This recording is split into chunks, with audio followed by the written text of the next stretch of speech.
So 2023 was a good and bad year for smartphones. Redmi and Lava brought 5G on a budget, good, but the Pixel phones were overpriced, bad. OnePlus made a comeback, good.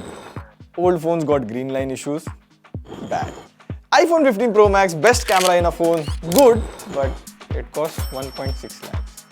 Bad. We tried 100 plus smartphones this year 2023, visited service center for every single brand. So which brand is good for you in 2023 and which are the brands that need serious improvement and you should definitely avoid?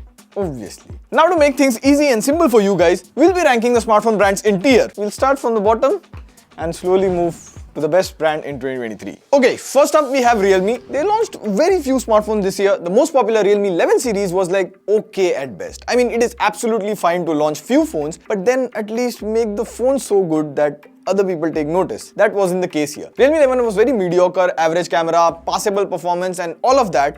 But what got worse this year is the software experience, because Realme OS was filled with bloatware and inappropriate ads. Then there was the whole data collection controversy where even the Indian government had to inquire about Realme. So I'll put Realme in the you know it, I know it tier. Another brand that kind of disappointed me this year is Google. Now I know I'm going to get a lot of flack for this, but I'll put Google in the you know it, I know it tier. Well, hear me out. So Google launched 3 phones in India in 2023. All of them had similar issues. They get hot, performance for the price is average, and most of the AI software features that Google promised have started arriving now or will come in 2024. But you buy a phone for what it is right now and not for what you get promised in the future. I'll leave all of that aside. Let's talk about the camera. Like the Pixel phones are known to be the camera king, but we have used the 8 and the 8 Pro extensively, and side by side with the competition, the photos from the Pixel 8 series were just average. I just hope they bounce back to full potential in 2024, and Google, please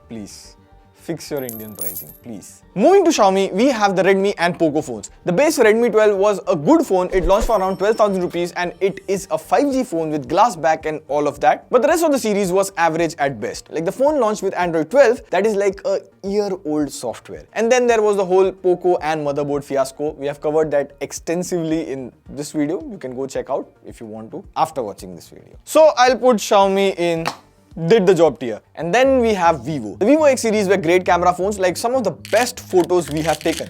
But overall the Vivo portfolio was okayish. Like there is Vivo V series, V27 was a good launch. But by the end of the year, we got Vivo V29, which was the same as Vivo V27 with some extra itsy-bitsy features here and there. Vivo in 2023 did what was expected of them to do. So we'll put Vivo in did the job tier. Coming to Oppo, well, this was kind of fun. Oppo launched their flip phones for the first time in India, the Find N series, and the hardware of the phone was good. Vertical cover screen was great for watching shorts and reels, even the camera was nice. However, the software experience was below average. Plus, Oppo completely messed up with the pricing, like the Oppo Flip launched for 95,000 rupees. In a world where the Samsung Flip already exists, for 95,000, Oppo Flip wasn't really a good choice. So Oppo goes into the did the job tier. Next up, we have upcoming brands, and I must say, this was unexpected. Take Honor for instance. In 2023, they sort of made a comeback with the Honor 90. It has good specs, decent camera, and overall a well-rounded phone. Only thing was, it was priced for 35,000 rupees. Then the price was reduced back again. So Honor had to do more launches to have an opinion on it. So it goes in the did the job tier. Then there is Lava. Blaze 2 was a good 5G phone under 10,000 and the Agni 2 was a good phone with stock Android under 20,000. And then there was Infinix. They had pretty great launches with the 030 5G which had 4K selfie video, OIS and all of that for around 20,000 rupees. Like both of these companies launched really good phones in their price segment, so I'll put both of them in very solid tier. And I'm very hopeful of all these upcoming brands. If they stay the course, they could seriously give other brands like Xiaomi, Realme a run for their money. Speaking of Motorola, they launched some really nice phones this year. Moto Razr 40 Ultra, first flip with a big functional cover screen. And the Moto Razr 40, the most affordable flip in the market. And not just this, Motorola brought flagship features on budget. Curved display, 144Hz refresh rate, wireless and reverse wireless charging, IP rating, all of them. Edge 40 and Edge 40 Neo were one of the best phones in their price. That being said, there are still two things that Motorola needs to look into. First, software update. Like it got better than 2022, but it is still behind other companies. And second, camera performance. Be it in budget, mid-range or the premium flip category, Motorola's picture were at best average or slightly below average. So I'll put Motorola in the very solid tier. Another brand that goes in the very solid tier is OnePlus. 2023 was a comeback year for OnePlus. The OnePlus 11 and OnePlus 11R were really good phones for the price. Plus, they launched their first foldable phone, OnePlus Open, which was kind of an unexpected hit. Another thing worth mentioning, while many brands got this green line of death issue on their phones, even older OnePlus phones were affected, OnePlus was the only brand to announce free replacements, even if the phone were not in warranty. So it was bold and good from OnePlus to announce this publicly. For all of this, OnePlus finally goes to the very solid tier. Because while most of it was good, the one area where OnePlus really struggled was in camera. Be it OnePlus 11, 11R or even the OnePlus Open, if you compare the camera with other phones in that same price range, OnePlus kind of fell short. But very solid is very solid. I just hope they double down this in 2024. Another entrant in the very solid tier would be Nothing.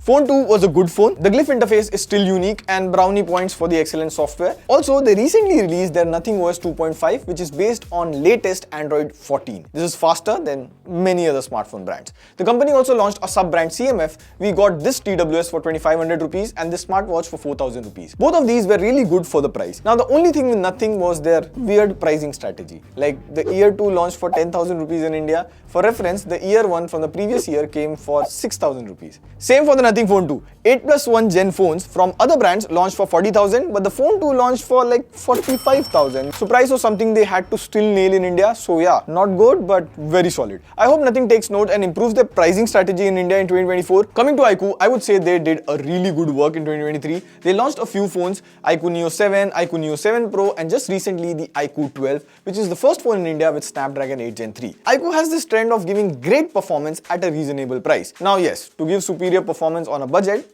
iQOO has to make compromises. Like the iQOO Neo 7 didn't have an ultra-wide-angle camera, which is totally understandable. That being said, the only concern I have with iQOO phones is the software experience. Like the software has improved over time. iQOO 12 has no hot apps or hot games, but there are still occasional bloatwares and few ads, so I'll put iQOO in very solid tier. And finally, we have Samsung, which is the most interesting brand. Now I say interesting because A, Samsung has so many phones, like they have more than one phone in every price bracket. And B, the experience of using these phones are very different. Like on one end, we have premium and flagship phones, like the S23 series, the FE series, Z Fold and Z Flip, and even A series like the A54 and A34. All these phones have awesome display, great camera, and probably the best Android software experience that we see. Plus, Samsung promises 4 years of software updates and 5 years of security patches, which they are delivering really well. So these Samsung flagship phone goes into GOAT tier. But also, on the other hand, Samsung also launches budget phones like the F and M series. The story here is completely opposite. I mean, they are average phones at best and do not have good value for money. Plus, the software is like a cut down version of the main One UI. So you don't get features like secure folder and all of that. It seems as if Samsung has a lot of children, only a few of them get the best treatment. So the Samsung budget goes into did the job tier. Indian parents will relate to this. It's a very dark joke. Other things that Indian will relate to is brand value, and in that respect, Apple tops the chart. Now 2023 was one of the most happening years for Apple. Firstly, they were forced to make the iPhone 15 Type-C. Thank you, EU. Second, all the innovation that we saw with the expensive iPhone 14 Pro of last year made its way to the less expensive iPhone 15 this year. Dynamic Island, improved camera performance, and all of that. And third, they really pushed the boundaries this year with cameras. Like when we compared them against the Samsung and Google, 8 out of 10 times, iPhone's photo were the better ones. HDR was improved, the picture sharpness was improved, even the skin tone was improved. I mean, it seemed like they took all the good things from last year's iPhone, added some extra features to it, and packaged them in the iPhone 15 series without an increase in price, at least for the base variant. Way to go, Apple. Please don't increase prices in India. And not just the iPhone, even Apple launched 2 official Apple stores in India, which signals that they are serious about the Indian market. So 2023 was a lit year for Apple. It seemed they are headed in the right direction, so I'm giving Apple GOAT. Coming from an Android fanboy, this is huge. And with that, this is the whole tiers. Now we have made this list from our personal experience because we have used phones from all the brands here, and it makes sense to do it by the end of 2023. Would you agree or disagree with this tiers? Let us know in the comment section, and stay tuned for that one special video coming up on New Year. Subscribe and tell your friends to subscribe also. It is going to be a banger. And I'll be seeing you in the next video. This is Buddy signing off. See ya. Pew pew. Pew.